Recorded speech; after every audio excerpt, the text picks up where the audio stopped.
compris le sens de la vie.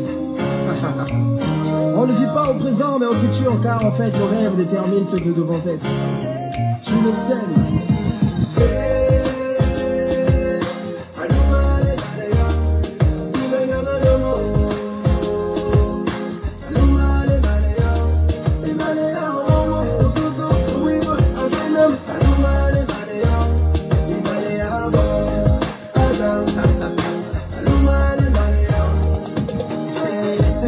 Se lève sur la terre des hommes, je vis des frères et des sœurs descendre dans nos rues, fêter la liberté. Il paraît que mon ami n'a pas été réélu. Fini 50 ans de règne, fini la dictature. Je vis de la fierté chez nos pères, la joie chez nos mères, et l'espoir renaître chez nos frères et sœurs. Fini les crimes rituels, fini la gabegie, fini les fausses promesses, c'est une nouvelle ère.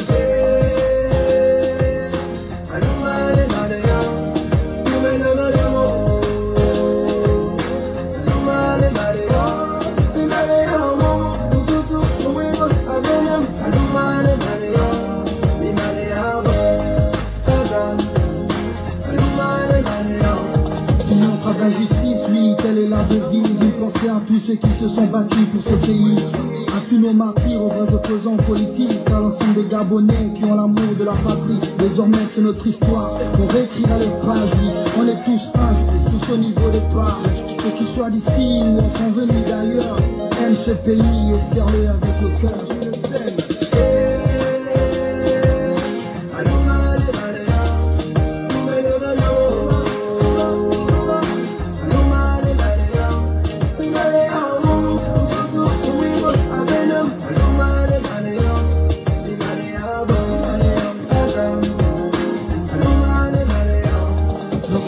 Les citoyens sont tous rois, riches ou pauvres, on a tous les mêmes droits. Ce pays est le nôtre, c'est la terre de nos ancêtres. Les richesses du sous-sol, c'est pour tous les Gabonais. Du nord au sud, de l'est à l'ouest, nous cultivons l'amour et le sens du partage. Que Dieu bénisse le peuple et la nation tout entière. Une nouvelle ère se lève pour bénir le presque frère.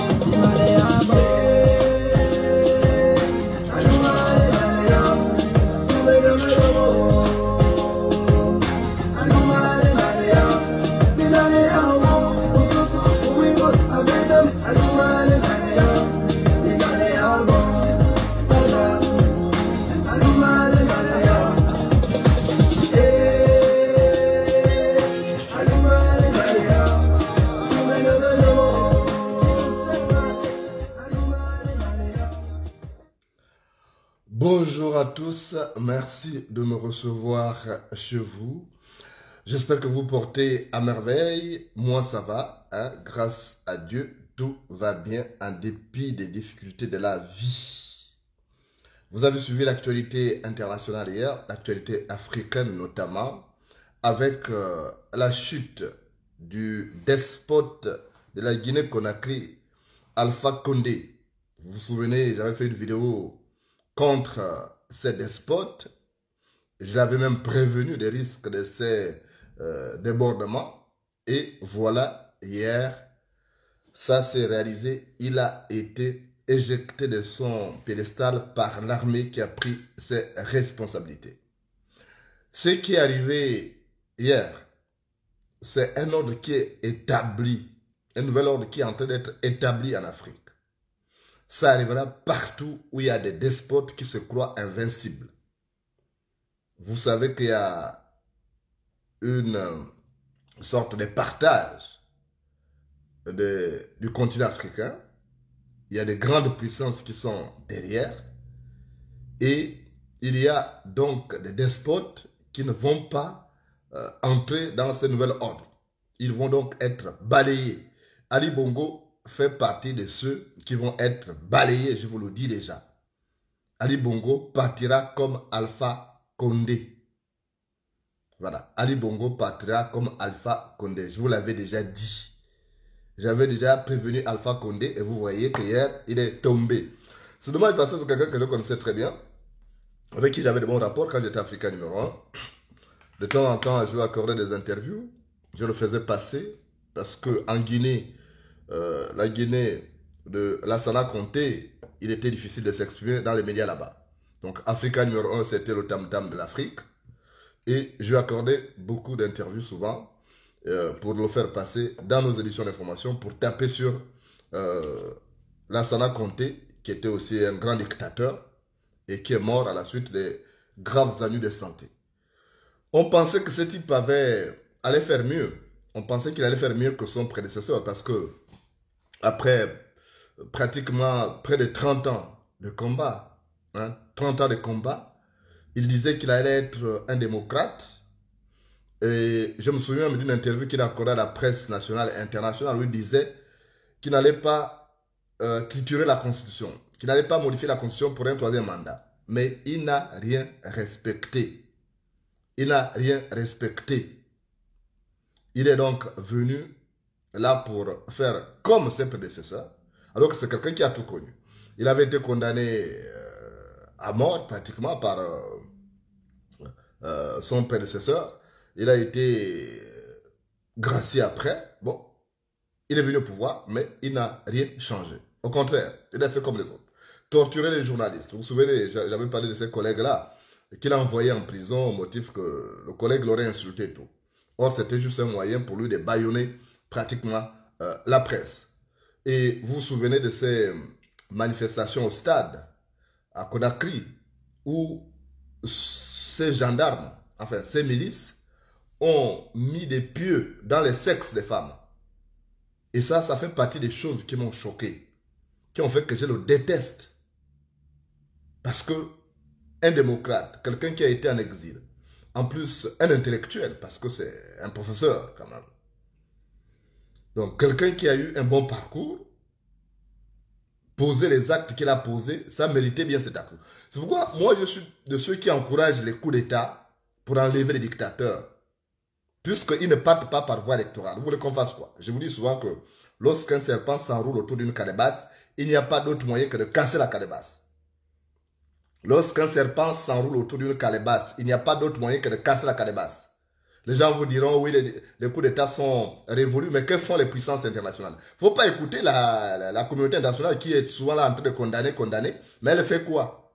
Quand Alpha Condé a trituré la Constitution, quand Alpha Condé a fait massacrer les femmes au stade, quand on leur a mis les pieds dans le sexe, la communauté internationale a fait quoi?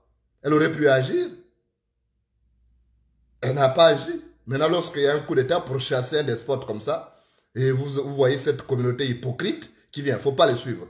Nous allons organiser nos pays à nos manières, à notre façon. Ça va être ça. Et ce qui est arrivé en Guinée-Conakry va arriver au Gabon. Ça va arriver au Cameroun, ça va arriver en Côte d'Ivoire, ça va arriver au Congo. C'est comme ça.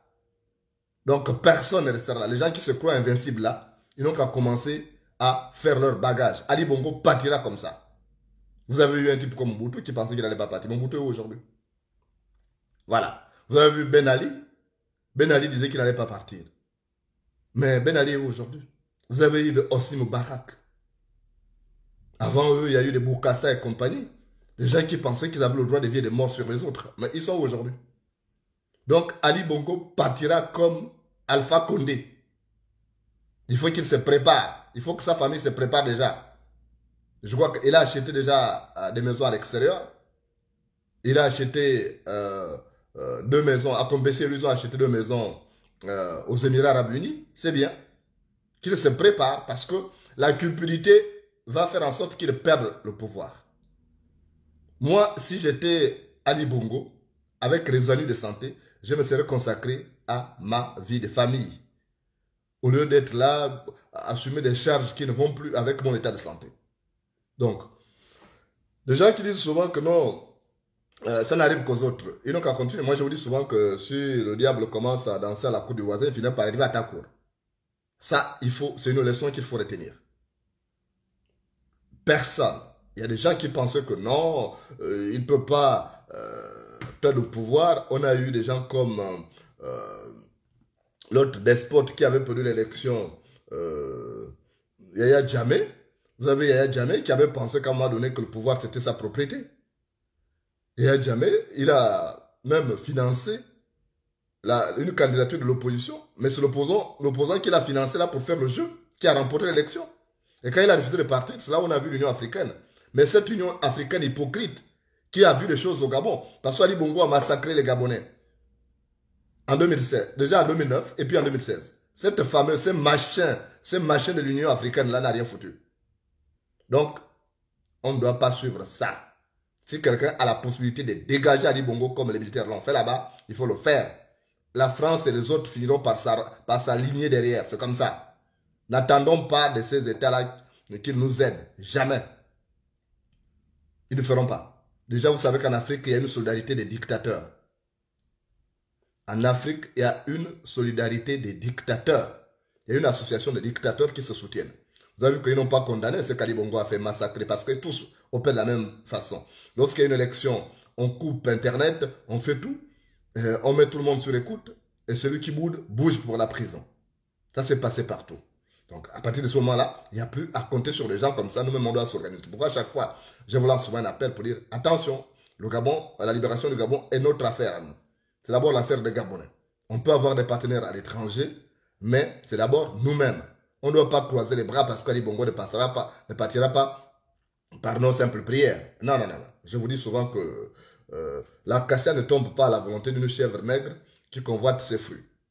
L'acacia ne tombe pas à la volonté d'une chèvre maigre qui convoite ses fruits. Il faut que nous-mêmes, nous mettions la main à la pâte pour faire tomber. N'écoutez pas cette fameuse communauté internationale qui est hypocrite. Et même les fameuses condamnations là, c'est des conneries. Elle n'est pas sincère, c'est l'hypocrisie diplomatique. Vous savez que la diplomatie, c'est l'hypocrisie. Les gens ne croient pas à ça. D'autres ont même été associés. Mais ils font semblant de condamner. C'est comme ça. La diplomatie, c'est l'hypocrisie. Et moi, je peux pas faire la diplomatie parce que je ne suis pas hypocrite. Donc, ne vous découragez pas. Ce qui est arrivé en Guinée arrivera au Gabon. Je vous promets. C'est une question de temps. Ce n'est pas parce qu'avec les militaires... Vous dites toujours que les militaires sont là. Basés sont solaires. Tout le monde ne voit pas. Ce n'est pas tout le monde qui voit dans cette armée-là. Il suffit que les choses s'organisent. À force de voir ce qui se passe chez les autres, on finit par en faire un modèle. Donc, ce qui s'est passé hier va arriver dans les pays de l'Afrique. L'Afrique centrale reste l'antre des dictateurs. Et tous ces dictateurs vont être balayés. Soyez seulement patients. Le problème du Gabonais, c'est que le Gabonais n'est pas patient. Dans ce qu'il entreprend, il n'est pas patient. Le Gabonais veut s'aimer le même jour et récolter le même jour. Ce n'est pas possible. Le Gabonais veut s'aimer le même jour et récolter le même jour. Ce n'est pas possible. Il y a un temps pour s'aimer, un temps pour récolter.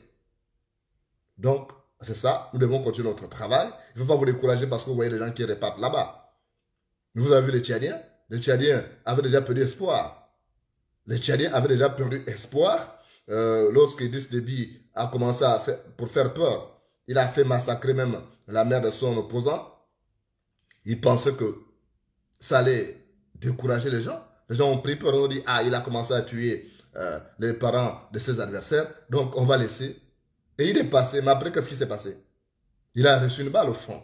Enfin, Dieu seul sait si c'était vraiment au front. Donc, il est parti. Et le Tchad est partiellement libéré de ces dictateurs-là. Même si c'est son fils qui est là. Mais rien ne dit que son fils restera là, même s'il y a des puissances qui sont derrière eux. Donc, il faut que les Tchadiens se battent. Les Guinéens doivent se battre pour imposer ça. Moi, j'ai vu l'hypocrisie de la communauté internationale qui vient dire oui, non, machin, patati, patata, machin. Non, il faut retourner à l'ordre constitutionnel. L'ordre constitutionnel. Et celui-là a respecté la Constitution. Quand il a modifié la Constitution, il pensait que la Constitution, c'était son droit sur lequel il dormait. Et il a trituré. Et on va accepter ça? Non. Et je sais que les Guinéens, c'est des gens intègres. J'ai des amis. Hier, quand ça arrivait, j'ai eu l'information. Dès que ça s'est passé là-bas, j'ai appelé un ami guinéen qui est à Paris. Et je lui ai dit, mais tiens, est-ce que tu sais ce qui se passe chez toi? Il me dit non. J'ai dit, il y a un coup d'État. Il me dit non, ça c'est juste une mutinerie. J'ai dit, il y a un coup d'État. Quand au Zimbabwe ça a commencé, j'avais parlé de coup d'État. Pendant que les autres journalistes parlaient de oh non, mutinerie, j'ai dit, c'est un coup d'État qui est en préparation. Ça va finir par aboutir. Donc on a eu des cas comme ça. Mugabe, qui crut? Personne. Personne ne pouvait penser que Mugabe allait être dégagé par son armée. C'était l'une des armées les plus dociles en Afrique. Mais ce que les gens oublient, c'est que le cheval en qui on a trop confiance, c'est celui qui nous renverse par le dos. Le cheval en qui on a trop confiance, c'est celui qui nous renverse par le dos. Retenez ça. C'est le cheval en qui on a trop confiance qui nous renverse par le dos. Donc Mugabe n'avait pas imaginé ça. Sa femme, Grace, pensait déjà que le Zimbabwe, c'est leur propriété. Et vous avez vu que Mugabe, c'était aussi un lutteur. Voilà un héros qui est devenu dictateur. C'est comme Alpha Condé. Donc, ils ont fait la même chose. Une fois qu'ils arrivent au pouvoir, ils oublient les valeurs démocratiques qu'ils défendaient et ils deviennent des dictateurs. Donc, des gens comme ça, vous voulez qu'on fasse quoi d'eux? Je ne suis pas pour les coups d'État avec effusion de sang. J'ai apprécié ce qui s'est passé parce qu'on ne l'a pas brutalisé, on ne l'a pas tapé, on ne l'a pas tué.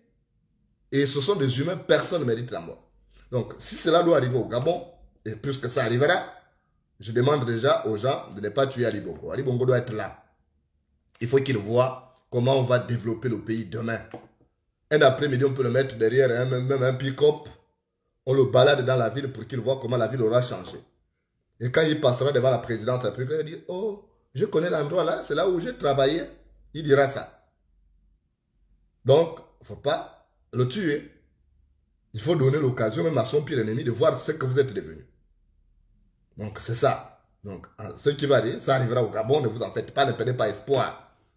Ne perdez pas espoir, il faut être patient. Il faut être patient. Ali Bongo doit être là, on ne doit pas le tuer. C'est un Gabonais, même si c'est un Gabonais d'adoption. On doit l'avoir avec nous. Un après-midi, on débarque là où il est. On dit, bah, écoute, Ali, où il y a Ali, comme on va l'appeler, parce qu'il serait déjà sage, il serait déjà vieux. Il aura les cheveux blancs comme son oncle, tonton associé, enfin notre oncle commun. Et on le balade dans la ville. Et partout, quand il passe à la présidence, on voit comment ça va changer, la peinture, tout ça, ce qu'on aura mis. Le bord de mer, c'est pas ce qu'ils font là, les trucs machin. Et il va dire, oh, mais je connais l'endroit, c'est là où j'ai travaillé là. Il ne dirait même pas j'étais président, il dirait j'ai travaillé là. C'est ce qu'il faut faire à Libon. Donc, ce n'est pas la peine de tuer. On ne tue pas les autres. Parce que quand vous tuez, vous prenez les péchés de ces gens-là. Donc, ça arrivera au Gabon. Et moi, j'ai cette ferme conviction. Personne ne m'enlèvera pas. Ne m'enlèvera cette idée-là. Jamais, parce que moi, je suis un homme de conviction. Quand j'ai parlé à la Sana Conté, là, les gens rigolaient. Il y a quelqu'un qui a dit, oh, mais toi, tu perds ton temps, machin. Mais j'ai quelqu'un qui est un ami commun, qui a dit, mais il a suivi la vidéo, mais il dit, mais comment tu as besoin de ça? Pourquoi tu n'as pas appelé ces services et tout? J'ai dit, j'ai pas besoin de ça. Moi, je ne suis pas l'ami des dictateurs. Parce qu'on a parlé. Maintenant, il faut passer à la phase d'exécution de nos menaces là. Et il faut s'associer. Moi, je disais aux Gabonais, là, j'étais en travaux littéraires, je vais devoir reprendre le combat à temps plein. On le fera. Il y a des choses qu'on doit faire. Et d'autres, on ne peut plus dire là sur la place publique parce que ces gens-là, ils ont leurs agents de renseignement qui viennent prendre donc toutes les infos. Et après, ils s'en servent pour se défendre, hein, pour se préparer à toute éventualité. Donc, on ne doit plus tout déballer sur la place publique. Il faut les surprendre. Ça arrive au moment où les gens ne s'y attendent pas. Regardez hier en Guinée-Conakry. Même les agents de la garde républicaine guinéenne ont tenté de se battre. Mais ils ont été vite neutralisés parce que ces gars-là, vous savez que celui qui a, je vous informe, hein, celui qui a fait le coup d'état hier, là, hein, le colonel là, il était en France, il est même venu au Gabon. Il a suivi une formation au Gabon. Vous ne pouvez pas imaginer ça, renseignez-vous. Il a suivi une formation au Gabon. S'il a suivi une formation au Gabon, ça signifie quoi? Qu'il a des collègues au Gabon. Il a déjà de sa promotion au Gabon. Il est passé par le Gabon. Renseignez-vous, moi je suis un journaliste, j'ai des amis. Il est passé par le Gabon. Le gars qui a fait le coup d'état hier là. Donc il a des collègues au Gabon, il a des gars de sa promotion. Et je les appelle à regarder comment les autres ont fait. Parce que l'intelligence est un fruit qui se ramasse chez le voisin. L'intelligence est un fruit qui se ramasse chez le voisin. Voilà. Donc, ça arrivera au Gabon. Les pédigistes qui disent que ça n'arrive pas là, vous allez être surpris. Il faut vous préparer. Voilà. Ça, ce monsieur-là, il est passé par le Gabon. Il est passé par le Gabon, signifie qu'il a des collègues au Gabon. Voilà. Et ces collègues-là, je leur demande de regarder ce que l'autre a fait. Il ne faut pas mourir de ma boule. Une armée ne doit pas accepter n'importe quoi. L'armée est le dernier rempart du peuple. L'armée doit être le dernier rempart du peuple. Quand le peuple est opprimé et que les lois ne sont plus respectées, l'armée doit prendre ses responsabilités. C'est ça chez les autres. Donc, on va régler les choses des bandits en bandits. Voilà. Ali Bongo partira comme Alpha Condé. On parlera au passé. Parce qu'il a déjà suffisamment d'argent. Il a amassé beaucoup d'argent. Il va partir. Et ça, c'est la cupidité qui tue ces gens. Et les gens disent qu'il ne partira pas. Mais sur quelle base, ça n'arrivera pas. Est-ce qu'il y a encore 2 jours en arrière, les gens pouvaient penser que ça arrivait. Il n'y a que des analystes politiques futés qui pouvaient imaginer ça. Il n'y a que des analystes futés, des analystes madrés qui pouvaient comprendre ça. Moi, j'avais regardé il y a 3 mois. Il y a 3 mois, j'ai fait une vidéo où je m'adressais à ces messieurs pour dire que ce que tu es en train de faire là, ça va conduire à ta chute. Attention. Parce que ce n'est pas ce que tu étais avant. Tu étais ça avant, voilà ce que tu es devenu. Il faut changer. Mais il n'a pas compris. Mais regardez ce qu'il est devenu hier. Hier, il était maintenant là comme quelqu'un qui a mangé un bouillon de tilapia. Il était repu. Il avait un pied sur le canapé, l'autre au sol, avec un haut presque ouvert. Il était là comme quelqu'un qui a... On lui pose la question, est-ce que, Excellence, est-ce qu'on vous a brutalisé? Il ne répondait même plus. Mais il fallait répondre tant qu'il faisait l'orgueil. Regardez l'arrogance. Regardez l'arrogance qu'il faisait. Même quand il a rencontré des journalistes, il a reçu des journalistes de France 24 et de RFI. Mais il leur parlait avec dédain. Et c'est ça le pouvoir. Le pouvoir fait croire que vous êtes devenu un demi-dieu. Le pouvoir vous fait croire que vous êtes devenu un demi-dieu alors qu'en réalité vous n'êtes que très peu de choses. Je vous dis souvent que les plumes cachent la maigreur de la poule. Les plumes cachent la maigreur de la poule. Donc, ce qui arriva en Guinée arrivera au Gabon. Et moi, j'encourage les coups d'État pour déloger les dictateurs. Il n'y a que ça. Il n'y a pas d'autre moyen. On ne doit pas écouter la communauté internationale qui est hypocrite. Elle est hypocrite. Voilà. Il faut des coups d'État pour dégager les dictateurs qui ne vont pas partir. Puisqu'on a organisé les élections, ça ne marche pas. Quand on fait les marches, on envoie l'armée tuer les gens. On fait quoi? Il faut écouter, il faut utiliser l'armée. Il faut utiliser l'armée. L'armée fait partie du peuple. L'armée, c'est le dernier rempart du peuple.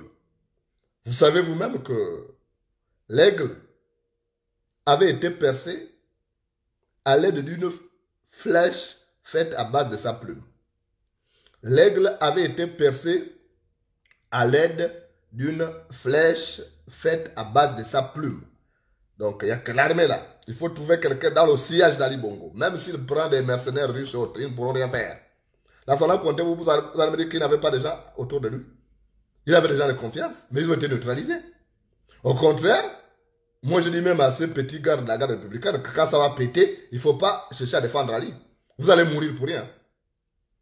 Parce que Ali, quand ça va péter, il va prendre l'avion. S'il n'est pas neutralisé, il va prendre pour fuir. Il va commencer par à la pointe des nids. Et quand il va sentir qu'il y a une mutinerie là, il va commencer à se réfugier à la pointe des nids. Et c'est la pointe des nids que l'hélicoptère va le prendre pour l'amener au Maroc. Et du Maroc, il va aller aux Émirats Arabes Unis. Donc voilà ce qu'ils ont prévu si ça pète. Donc vous, les militaires gabonais là, vous les gars de la garde républicaine là, qui êtes mal formés là, faites attention. Si ça pète, vous laissez, vous dites, ah moi j'enlève mon corps. Vous dites, j'enlève mon corps. Vous n'allez pas mourir pour quelqu'un qui ne fait rien pour le Gabon. Il a mangé, quand il mange son gain là, il vous donne. Quand il mange son gain, est-ce qu'il vous donne? Il ne vous donne pas. Donc ne vous battez pas. Ne vous battez pas pour des despotes. Les despotes ne méritent pas d'être protégés. Et on ne doit pas se sacrifier pour les despotes. Et je demande même aux PDG de faire extrêmement attention. Parce qu'il y a un nouvel ordre mondial. Ordre mondial, c'est sur tous les plans. Sur le plan politique, sur le plan économique, il y a un nouvel ordre qui est en train d'être établi. Ce qui est en train de se passer là, ça se passera dans tous les pays. Les grandes puissances là vont imposer les leurs. Parce que ceux qui sont là ne font pas partie de cet ordre-là. Ce nouvel ordre mondial. Donc, voilà. Je crois qu'Ali Bongo devait commencer par partir s'il était sage. Après 2 mandats catastrophiques passés à la tête du pays, il aurait compris en disant, bon, je m'en vais. Et comme ça, ça évitera les palabres.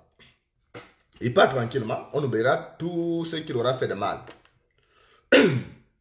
Malheureusement, il n'est pas intelligent. Il a un déficit d'intelligence. Il s'accroche au pouvoir, mais il sera chassé comme ça a été là. Il sera humilié.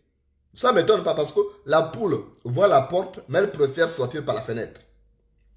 La poule voit la porte, mais elle préfère sortir par la fenêtre. C'est ce qu'Ali Bongo fait. Au lieu de sortir par la grande voie, il préfère utiliser les voies détournées. On lui dit de partir, il ne veut pas partir. Il est déjà malade. Donc tu n'as pas assumé tes responsabilités à la tête du pays quand il y avait l'argent, quand tu étais en forme. C'est maintenant quand tu es malade là, quand tu es maintenant estropié, mais il y a un problème. Je ne me moque pas de lui. Je fais partie de ceux qui ont pris même des coups parce que je disais qu'il n'était pas mort. Donc, c'est ça. Il veut rester par cupidité, mais il perdra le pouvoir. Tous ceux qui ont voulu s'accrocher au pouvoir par cupidité l'ont perdu. Regardez l'histoire du monde. Tous ceux-là qui ont voulu là parce que oh, je n'ai pas encore construit un château, je n'ai pas encore payé un château à tel endroit, mais ils ont fini par perdre ce pouvoir-là. Bon, quand tu as déjà gagné un peu, il faut accepter de partir. Quand tu as déjà gagné un peu, tu acceptes de partir, ça évite les palabres. Mais si tu restes là, tu t'accroches. Parce que l'oiseau qui reste longtemps sur un arbre reçoit les projectiles. L'oiseau qui reste longtemps sur un arbre reçoit les projectiles. J'ai vu quelqu'un tout à l'heure là dire que ça n'arrivera pas. Dites-vous que ça va arriver. Ce qui est arrivé en Guinée-Conakry là, va arriver au Gabon. Ali Bongo partira comme Alpha Condé. Comme il veut se maintenir par la force. C'est le troisième mandat qui pose problème. Ali Bongo a fait un premier mandat. Il a fait un deuxième mandat. Il veut maintenant faire un troisième mandat en 2023 alors qu'il est malade. Ça arrivera. C'est la même chose. Tous les ingrédients sont réunis. Par cupidité, il va tout perdre. Regardez Lassana Conté. Là, il parle. Il ne s'attendait pas à ça. Donc, il n'a même pas pris le temps de prendre le gain et le placer quelque part. Or, si il s'était préparé, il aurait gagné. Il aurait placé son gain quelque part. Mais là, il va déjà... Il est au Ngata, entre griffes, au Ngata. Donc il n'aura plus le temps d'aller enlever, prendre telle somme d'argent ici. Pour placer. Non. Or, quand tu te prépares, tu as l'occasion de pouvoir faire en sorte qu'après le pouvoir, qu'il y ait la vie. Or, Ali Bongo ne veut pas le faire, par cupidité. Tu as déjà gagné un peu, tu ne veux pas. Mais à force de vouloir trop gagner, tu perds tout. Je vais d'ailleurs vous raconter une histoire.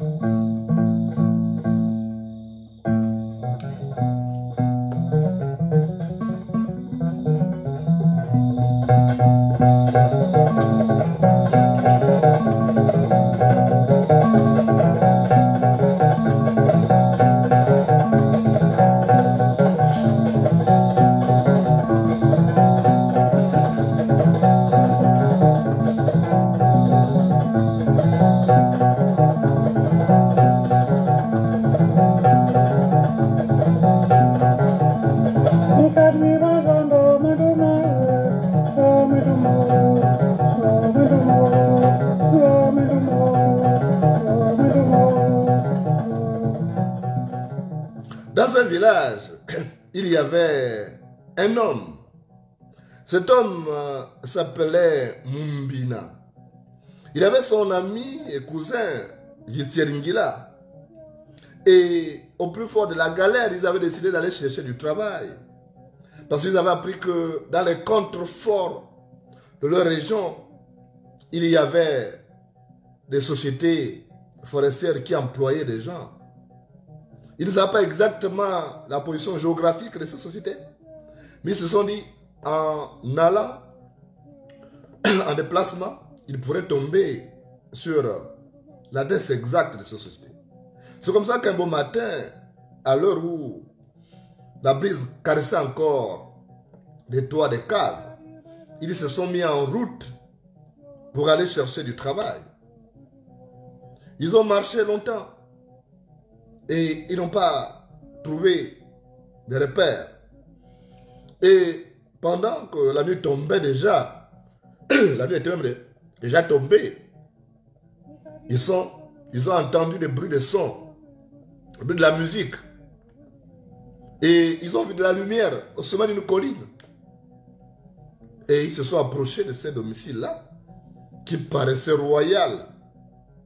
C'était la somptueuse demeure du roi d'Irondi, qui était un homme jaloux. Il avait des jolies femmes. Il avait au moins 4 jolies femmes. Et il ne voulait plus vivre au centre là-bas parce qu'il se disait que les jeunes là pouvaient lui ravir une de ses femmes. Donc il s'était retiré pour construire son château sur une colline où il pouvait voir tout le monde venir. Et il avait vu venir ces deux passants, donc Mumbina et Yitseringila. Et quand il les a vus, il a dit venez. Et ils sont entrés. Il a dit qu'est-ce que vous voulez? Oh, nous sommes des passages, on cherche du travail, on souffre, tout ça. Il a dit ok, mais vous allez chercher du travail comme ça là? Vous pouvez aller chercher du travail comme ça, vous êtes sale et tout, machin, c'est pas bien. Quand vous allez chercher du travail, il faut être présentable. Donc, qu'est-ce qu'il a fait? Il a sorti, il avait son couteau là. Il a sorti le couteau, mais ils ont pris peur, ils pensaient qu'il allait les tuer. Il a dit non, venez. Donc, il a attrapé Yitseringila. Il a coupé les cheveux là. Il a dit, tu as des cheveux bizarres avec une barbe mal taillée. Allez, il a coupé. Et il a pris Mumbina aussi, il a coupé la barbe, il a coupé les cheveux. Après, il a pris du charbon, il a mis ça dans leur poche. Et c'est comme ça que, il a dit, bon, vous pouvez continuer. Et puis il dit, mais attends, mais comment il nous donne du charbon? On pensait que c'est quelque chose. Il a dit, allez-y, vous gardez du charbon là dans vos poches, ça va vous servir demain. Et ils sont partis, et ils sont arrivés dans un autre petit village. Et c'est comme ça qu'ils ont supplié les villageois de leur donner un dortoir. Ils ont dormi là sans même se laver, sans même enlever leurs vêtements. Et le lendemain matin, quand ils se sont réveillés, ils se sont rendus compte que le charbon que le roi d'Igondi leur avait donné s'était transformé en lingots d'or. Donc ils étaient maintenant riches. Ils ont dit, mais attends, c'est quoi cette histoire? On croyait que c'était du charbon. Donc finalement, c'est de l'argent qu'il nous a donné parce qu'il avait pitié de nous. Et comme Yitseringila est avide, Yitseringila aimait trop l'argent. Il aimerait gagner, il était cupide comme Ali Bongo. Il a vu comme ça, il a dit, oh, mais donc si on avait eu des sacs, on aurait eu plus que ça. Donc il dit à Mumbina, il dit, on va repartir. Mais cette fois-ci, on va amener des sacs pour soulever le charbon là, et demain ça va se faire. Mumbina a dit, non, on a déjà ça, ça suffit. Il dit, non, hors de question. Il dit, hors de question. Et c'est comme ça qu'ils sont repartis. Mumbina a dit, bon, moi je te laisse, moi je n'arrive pas là-bas, va. Donc Mumbina a pris 2 sacs et il a amené là-bas. Et le roi de Zambie l'a vu, le roi d'Igondi l'a vu. C'est comme ça qu'il a fait la même chose. Il a encore coupé la barbe qui avait poussé. Il a coupé les cheveux. Et il a pris le charbon, il a mis donc dans les sacs. Et il est parti. Et ils ont dormi, et le matin, là, toute la nuit, il n'a pas bien dormi parce qu'il pensait que quand il va se réveiller le lendemain matin, il allait avoir des sacs remplis de lingots d'or. Quand il se réveille le matin, il se rend compte que c'est toujours le charbon. Il dit, oh, peut-être que ça va encore attendre demain matin, comme c'est beaucoup. Ça, c'est temps. Il a encore dormi. Il a oublié même le voyage où il devait aller chercher du travail. Le lendemain matin, il avait une mauvaise surprise, c'est que... Et le charbon qu'il avait ramené là, c'était resté le charbon. Et les lingots d'or qu'il avait, c'était transformé en charbon. C'était plus le lingot d'or. Et c'est comme ça qu'il s'est mis à pleurer. Il dit, oh mon Dieu, et pourtant, Mumbina a dit, mais tu as vu? Je t'ai dit que ça ne suffisait. Tu as voulu gagner beaucoup. Il fallait te contenter de ce qu'on avait gagné. On avait déjà une bonne quantité. Regarde tout ce que tu as vu, c'est retransformé en charbon. Il faut éviter de vouloir trop gagner parce qu'à vouloir trop gagner, on finit par tout perdre. Maintenant, comme tu es mon ami, tu es mon frère, on va se contenter de gérer ce qu'on a là. Et c'est comme ça que, malheureusement, il n'était plus en bonne santé. Parce que quand il est parti là, quand on l'a coiffé, donc il a maintenant une bosse ici, une bosse. Donc il était devenu bizarre, il était malade maintenant régulièrement. Et il n'a plus recouvrer sa santé. Et c'est comme ça. Quand on veut tout gagner, quand on veut tout gagner comme Alpha Condé, on finit comme ça. Quand on veut tout gagner comme Ali Bongo et les autres dictateurs africains là, on finit comme ça. Et c'est un ordre mondial, un ordre politique mondial qui est en train d'être installé partout en Afrique. Donc, le Gabon n'échappera pas. Quoi qu'on fasse, même si les préjudices pensent qu'Ali Bongo est meilleur et qu'il sait se protéger. Non, Ali Bongo n'est pas bon. Il ne sait pas se protéger. C'est une erreur, c'est une illusion que vous faites. Vous savez, le poussin croit qu'il sait courir alors qu'on a eu pitié de lui. Le poussin croit qu'il sait courir alors qu'on a eu pitié, on a eu pitié de lui. Vous voyez le pousser là, quand tu le pousses, tu essaies de jouer là, il suit. Après il dit, oh je suis fort, j'ai réussi à fuir. L'homme là ne m'a pas attrapé. Alors que toi tu as eu pitié de lui. Et c'est comme ça Ali Bongo. On a eu pitié de lui jusque là, mais il pense qu'il sait courir. Ce n'est qu'une illusion. Ali Bongo partira comme Alpha Condé et les autres dictateurs qui ont voulu se maintenir au pouvoir par cupidité. Merci de m'avoir reçu chez vous et passez une excellente journée. À très bientôt.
Innocence.